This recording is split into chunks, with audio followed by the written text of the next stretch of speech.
આદરણીય આચાર્યશ્રી, મારા પૂજ્ય ગુરુજનો અને મારા વહાલા મિત્રો, આજે હું અહીં વીર બાલ દિવસ પર મારા વિચારો રજૂ કરવા ઊભો થયો છું. મિત્રો, વીર બાલ દિવસ આ માત્ર એક તારીખ નથી, આ તો શૌર્ય અને બલિદાનની એક એવી અમર ગાથા છે જે સદીઓ પછી પણ આજે પણ આપણા સૌને પ્રેરણા આપે છે. જુઓ, આ વાક્યમાં કેટલી મોટી વાત છુપાયેલી છે. સૌથી બહાદુર હૃદય એ છે જે અંતનો સામનો કરતી વખતે પણ સત્ય પર અડગ રહે છે. બસ આ એક જ વાક્ય આખા દિવસનો સાર કહી દે છે.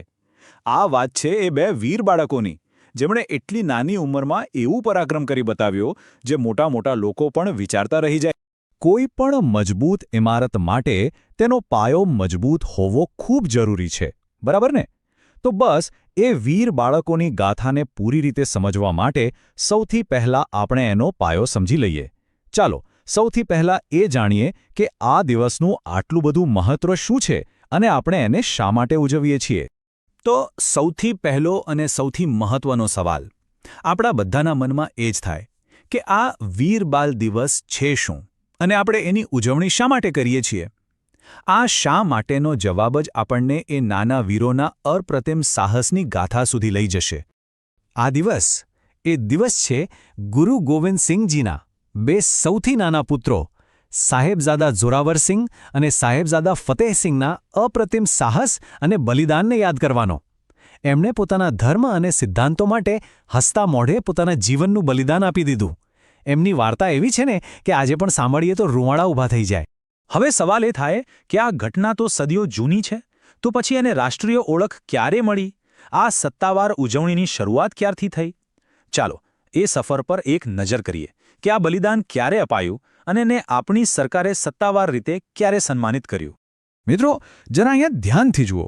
ઘટના બને છે લગભગ 1705માં અને તેને રાષ્ટ્રીય સન્માન ક્યારે મળે છે? 2022માં. વિચારો, આટલા બધા વર્ષો પછી પણ એમની બહાદુરીનું મહત્વ જરા પણ ઓછું નથી થયું. અને આ જ વાત સાબિત કરે છે કે સાચું બલિદાન, સાચું શૌર્ય ક્યારેય ભૂલાતું નથી, એ અમર થઈ જાય છે. તો હવે આપણો પાયો એકદમ મજબૂત થઈ ગયો છે. હવે સમય છે એ વાર્તાને જાણવાનો, જે આ દિવસનું હૃદય છે, એ સર્વોચ્ચ બલિદાનની ગાથા, જે સાંભળીને આજે પણ આપણા રૂંવાણા ઊભા થઈ જાય છે. જરા કલ્પના તો કરો, એક 9 વર્ષનું બાળક અને બીજો માત્ર 7 વર્ષનું. સાહિબજાદા જોરાવરસિંહ અને ફતેહસિંહ એમની દાદીમાં માતા ગુજરીજી સાથે એક અત્યંત શક્તિશાળી શાસકની કેદમાં હતા. બસ અહીંથી જ એ કસોટીની શરૂઆત થઈ, જેણે ઇતિહાસના પાના પર સુવર્ણ અક્ષરે પોતાનું નામ લખાવી દીધું. એ બંને નાના બાળકોને મુઘલ ગવર્નર વઝીર ખાનની સામે રજૂ કરવામાં આવ્યા. એણે એમને લાલચ આપી, ધનની, સત્તાની. કહ્યું કે જો તમે તમારો ધર્મ છોડી દો તો તમને બધું જ મળશે. વિચારો, એમની સામે 2 રસ્તા હતા.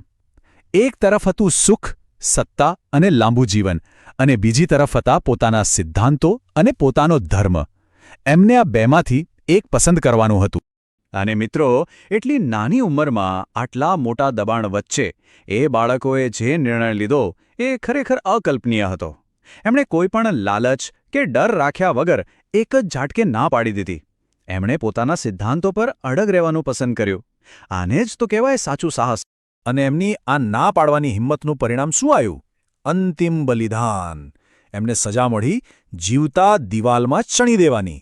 પણ એ બંને વીર બાળકો જરા પણ ડર્યા નહીં. એમણે હસતા મોઢે સજા સ્વીકારી. આ દ્રશ્ય વાર્તાનો સૌથી ભાવનાત્મક અને શક્તિશાળી હિસ્સો છે, જેને આપણે ક્યારેય ભૂલી શકીએ નહીં. પણ મિત્રો, હવે સવાલ એ છે કે આ લગભગ 300 વર્ષ જૂની વાર્તા એ આજે આપણા માટે શું અર્થ રાખે છે? આપણે તો વિદ્યાર્થીઓ છીએ. તો એક વિદ્યાર્થી તરીકે આપણે આ મહાન બલિદાનમાંથી શું શીખવાનું છે? એમના જીવનમાંથી કઈ પ્રેરણા લેવાની છે?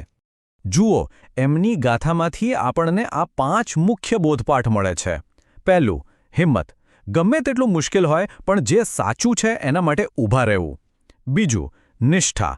પોતાના મૂલ્યો અને સિદ્ધાંતોને ક્યારેય ન છોડવા. ત્રીજું, દ્રઢ વિશ્વાસ. ગમે તેટલું દબાણ આવે પોતાની માન્યતાઓ પર અડગ રહેવું. ચોથું, આપણા વારસાનું સન્માન. આપણા ઇતિહાસ અને બલિદાનનું મહત્વ સમજવું. અને પાંચમું, અડગતા. કોઈ પણ ડર વગર મુશ્કેલીઓનો સામનો કરવો. મિત્રો, આ ખાલી શબ્દો નથી, આ તો જીવન જીવવાના સાચા સિદ્ધાંતો છે. અને હવે હું મારા ભાષણના અંત તરફ આવી રહ્યો છું. હું બસ એટલું જ કહેવા માંગીશ કે મિત્રો, આ દિવસ માત્ર ઇતિહાસને યાદ કરવાનો દિવસ નથી. આ દિવસ તો એ ઇતિહાસમાંથી પ્રેરણા લઈને એને આપણા જીવનમાં ઉતારવાનો દિવસ છે. આપણે યાદ રાખવાનું છે કે વીર બાલ દિવસ એ વાતનું જીવતું જાગતું પ્રતીક છે કે ઉંમર ભલે ને નાની હોય, પણ જો સંકલ્પ પહાડ જેવો મજબૂત હોય અને સિદ્ધાંતો અડગ હોય તો નાનામાં નાની વ્યક્તિ પણ ઇતિહાસ રચી શકે છે. એટલે આપણું કામ ખાલી એ યાદ રાખવાનું નથી કે શું થયું હતું, પણ એ સમજવાનું છે કે એનું મહત્ત્વ શું છે અને એમાંથી આપણે શું શીખવાનું છે. તો ચાલો આજે આપણે સૌ સાથે મળીને એક સંકલ્પ લઈએ કે આપણે સાહેબજાદાઓના આ મહાન બલિદાનને ક્યારેય વ્યર્થ નહીં જવા દઈએ. અને હું મારા ભાષણને અહીં એ જ સવાલ સાથે વિરામ આપું છું કે આ વીર બાળકોની ગાથામાંથી આપણે આપણા જીવનમાં કયો એક ગુણ ચોક્કસપણે ઉતારીશું. આ સવાલ હું તમારા સૌ માટે છોડીને જાઉં છું. જય હિન્દ, ભારત માતા કી જય.